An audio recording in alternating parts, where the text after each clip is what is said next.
After sweeping victories in Western Europe, Hitler now set his sights east. A dictatorial will, an irrational vision.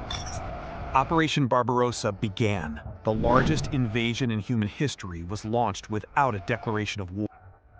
The Luftwaffe delivered devastating preemptive strikes, crippling the Red Army's defensive capabilities within the first hours.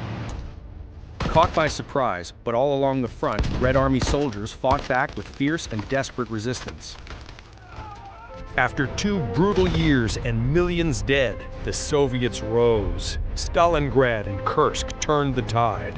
For Sergeant Pavel Orlov, war was endless nights like this.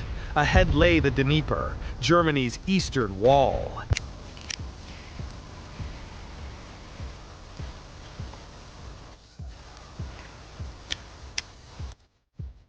In the darkest hours, words were weapons. Belief was armor. No artillery preparation, only silence and the element of surprise. A gamble for life and death.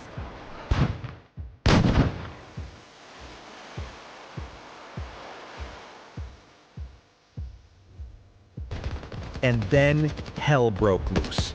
The river was no longer a sanctuary, it had become a graveyard.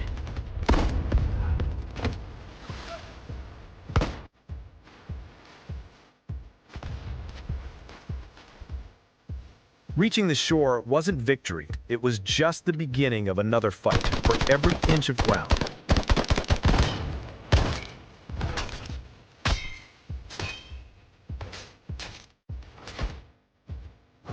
But the enemy did not yield easily. They threw in their reserves, determined to push the survivors back into the river. Facing a steel war machine, the infantryman's hope lay in simple weapons wielded with extraordinary courage.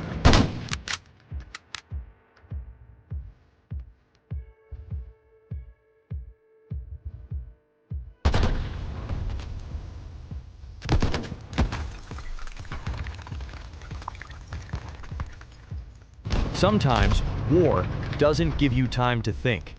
It demands an act born of instinct and desperation.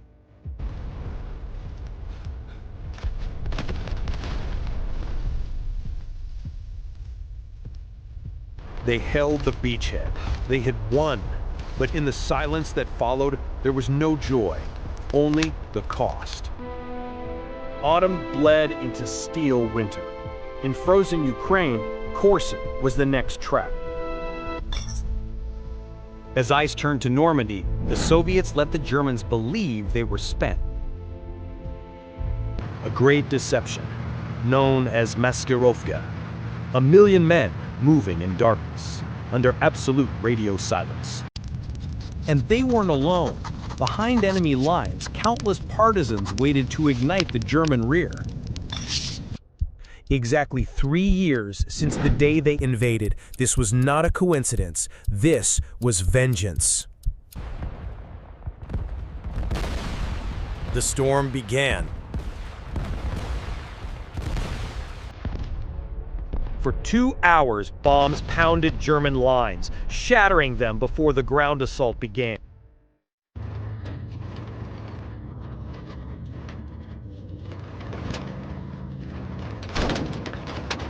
The two fists of the Red Army struck as one, armor to break through, and infantry to follow, to clean up and to hold.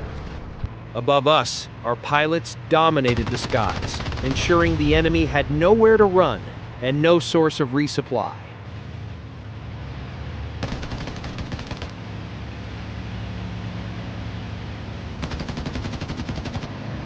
It was a dance of death, where skill, experience, and machine decided life and death in an instant.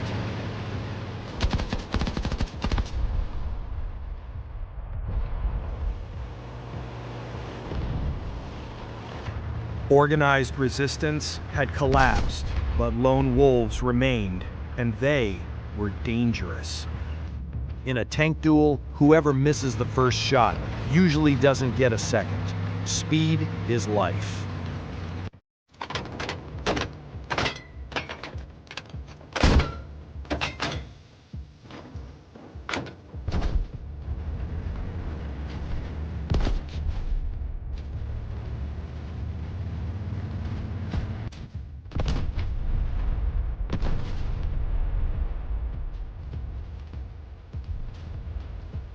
In deep battle doctrine, stopping meant failure. The armored spearhead had to drive forward, cutting enemy arteries and nerves. As the army attacked head-on, a second war flared in the rear, the rail war that crippled German logistics. And then we began to see them, our people, who had lived under occupation for 3 long years. Every smile, every tear was the reason we fought. I wished Alexei could have seen this. This was his home. Behind the armor came the infantry, the ones who secured and consolidated victory.